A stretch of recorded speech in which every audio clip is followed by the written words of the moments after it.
ഈ വീഡിയോയിൽ middle east കോൺഫ്ലിക്റ്റുമായിട്ട് ബന്ധപ്പെട്ട വിഷയങ്ങളാണ് നമ്മൾ നോക്കുന്നത്.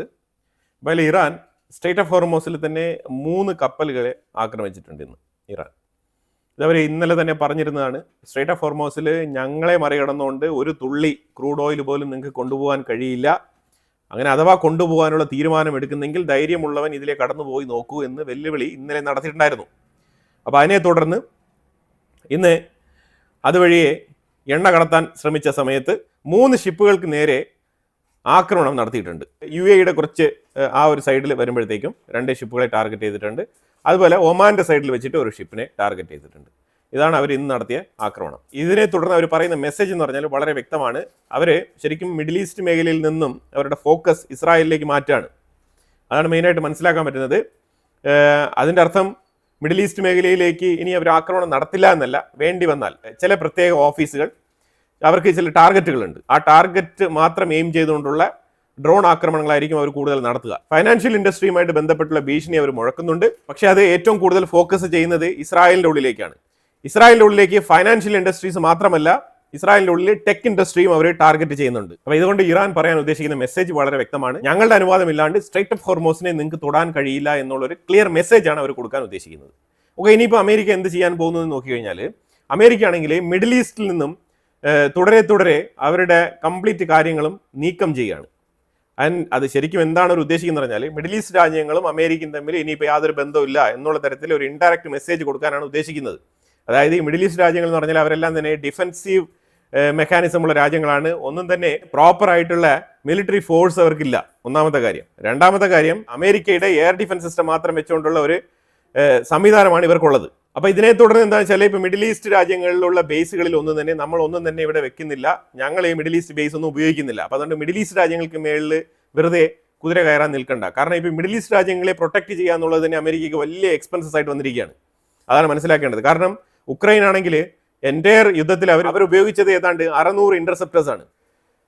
പക്ഷെ അതേസമയം മിഡിൽ ഈസ്റ്റിൽ കഴിഞ്ഞ ഒരു 10 ദിവസം കൊണ്ട് ഏതാണ്ട് 1400-ൽ പരം ഇന്റർസെപ്റ്റേഴ്സ് ഉപയോഗിക്കപ്പെട്ടിട്ടുണ്ട്.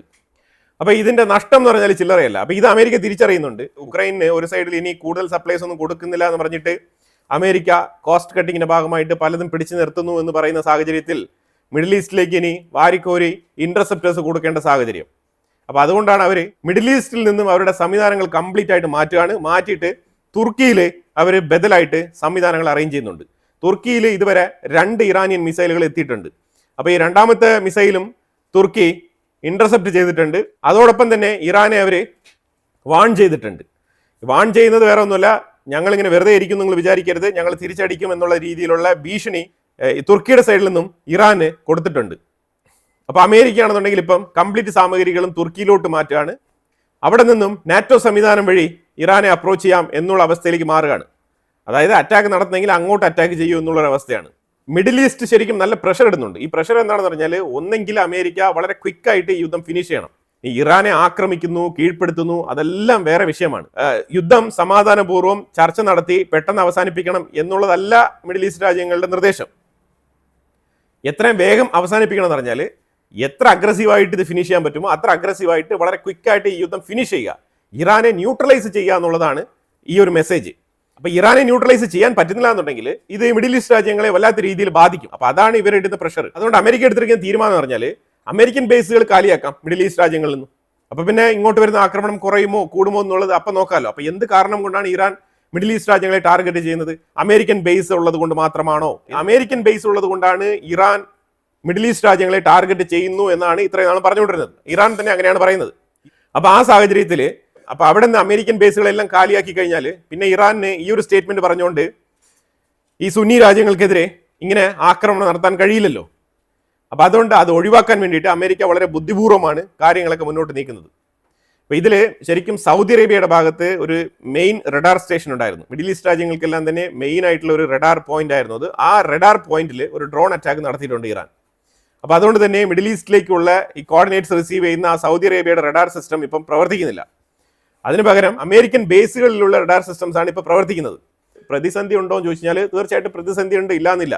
പക്ഷേ ഓരോന്നിനും അതിൻ്റെതായിട്ടുള്ള ബദൽ മാർഗങ്ങളുണ്ട്. അതുകൊണ്ടാണ് അമേരിക്ക തുർക്കിയുടെ സൈഡിലേക്ക് പുതിയ റഡാർ സംവിധാനങ്ങളും കാര്യങ്ങളൊക്കെ റെഡിയാക്കി വെച്ചേക്കുന്നത്. അവിടെ നിന്നാണ് ഇപ്പോൾ ഫോക്കസ് ചെയ്യുന്നത് ഇറാനെ. അപ്പോൾ ഇറാൻ പറഞ്ഞിരിക്കുന്നത് ഇസ്രായേലിന് നേരെ ഞങ്ങൾ ആക്രമണം നടത്തും. അത് പ്രത്യേകിച്ച് Google, IBM, NVIDIA, Oracle, Microsoft പോലത്തെ കംപ്ലീറ്റ് ടെക് കമ്പനികളും നിങ്ങളുടെ ഉദ്യോഗസ്ഥരെ വീട്ടിലേക്ക് പറഞ്ഞയച്ചോളൂ, ഇല്ലാന്നുണ്ടെങ്കിൽ നിരവധി കാഷ്വാലിറ്റീസ് ഉണ്ടാകുന്നുള്ള ഒരു ഭീഷണിയും കൂടി ഇറാൻ പുറപ്പെടുവിച്ചിട്ടുണ്ട്. ഇതിന് പ്രധാനപ്പെട്ട കാരണം ഇന്നലെ പീറ്റർ ഹെഗ്സത്ത് ഒരു സ്റ്റേറ്റ്മെന്റ് പറഞ്ഞിട്ടുണ്ടായിരുന്നു. ഇറാന്റെ മേളിൽ അഗ്രസീവായിട്ട് ആക്രമണങ്ങൾ നടത്താൻ പോവുകയാണ് എന്നുള്ള പ്രഖ്യാപനം നടത്തിയിട്ട് ഇന്നലെ ഇസ്രായേലും അമേരിക്കയും കൂടി ചേർന്നിട്ട് ഇറാന്റെ ഉള്ളിൽ പ്രത്യേകിച്ച് തെഹ്റാൻ ബാങ്കിങ് സിസ്റ്റം മൊത്തത്തിൽ അടിച്ച് തകർത്ത് തരിപ്പണമാക്കി കളഞ്ഞിട്ടുണ്ട്. അപ്പോൾ അതുകൊണ്ട് തന്നെ അതിന് പ്രതികാരം എന്നുള്ള നിലയിലാണ് മിഡിൽ ഈസ്റ്റ് മേഖലയിലായിക്കോട്ടെ, അതേപോലെ തന്നെ ഇസ്രായേലിൽ banking system, tech industry complete ഞങ്ങൾ ഫോക്കസ് ചെയ്തുള്ള ആക്രമണങ്ങൾ നടത്താൻ പോവുകയാണ് എന്നുള്ളൊരു മുന്നറിയിപ്പാണ് ഇറാൻ ഇപ്പോൾ കൊടുത്തിരിക്കുന്നത്. ഇത്രയും നാളും ഇസ്രായേലും അമേരിക്കയും IRGCയുടെ കേന്ദ്രങ്ങൾ, IRGCയുടെ ഹെഡ് ഓഫീസ്, IRGCയുടെ ഡിഫൻസ് ഓഫീസുകൾ, IRGCയുടെ ഗവൺമെന്റ് സ്ഥാപനങ്ങൾ, ഇതൊക്കെയാണ് ടാർഗറ്റ് ചെയ്ത് അറ്റാക്ക് നടത്തിക്കൊണ്ടിരുന്നത്. പക്ഷേ ഇപ്പം അറ്റാക്ക് വേറെ രൂപത്തിൽ മാറിയിരിക്കുകയാണ്. പ്രത്യേകിച്ച് അവരുടെ എക്കണോമിക് മേഖലയെ ടാർഗറ്റ് ചെയ്തുകൊണ്ടുള്ള ആക്രമണങ്ങളാണ് ഇപ്പം നടക്കുന്നത് ഇറാന്റെ ഉള്ളിൽ. അതിൽ ഇന്നലെ മാത്രം 2 സ്ഥലങ്ങൾ, പ്രത്യേകിച്ച് തെഹ്റാനും ഖറാജ്, ഈ 2 സ്ഥലങ്ങൾ ടാർഗറ്റ് ചെയ്താണ് ഏറ്റവും കൂടുതൽ അറ്റാക്ക് നടത്തിയത്. 10ലധികം സ്ഥലങ്ങളിൽ തെഹ്റാനിലും ഏതാണ്ട് 10ലധികം സ്ഥലങ്ങളിൽ ഖറാജിലും ആക്രമണം നടത്തിയിട്ടുണ്ട്. ഇതെല്ലാം തന്നെ വളരെ നിർണായകമായിട്ടുള്ള ബാങ്കിങ് സിസ്റ്റം പ്ലസ് അവരുടെ ഇൻഡസ്ട്രിയൽ ഏരിയയാണ്. ഞാൻ ഇന്നലെ രാത്രി കൂടി മെൻഷൻ ചെയ്തിട്ടുണ്ടായിരുന്നു, കെമിക്കൽ ഫാക്ടറി കോംപ്ലക്സസ് ഒക്കെ അടിച്ചിട്ടുണ്ട് ഇൻഡസ്ട്രിയൽ ഏരിയയിൽ. ഇതേപോലെ IRGCക്ക് വേണ്ടിയിട്ട് അവരുടെ മിസൈൽ നിർമ്മിക്കാൻ വേണ്ടിയിട്ടുള്ള സ്പെയർ പാർട്സുകൾ നിർമ്മിക്കുന്ന ഇൻഡസ്ട്രിയൽ ഏരിയകൾ, അതുപോലെ അതിന് വേണ്ടിയിട്ടുള്ള സപ്പോർട്ടിംഗ് സർവീസസ് കൊടുക്കുന്ന SME കമ്പനികൾ പ്രവർത്തിക്കുന്ന ഏരിയ, ഇതൊക്കെയാണ് ഇപ്പോൾ ടാർഗറ്റ് ചെയ്യുന്നത്.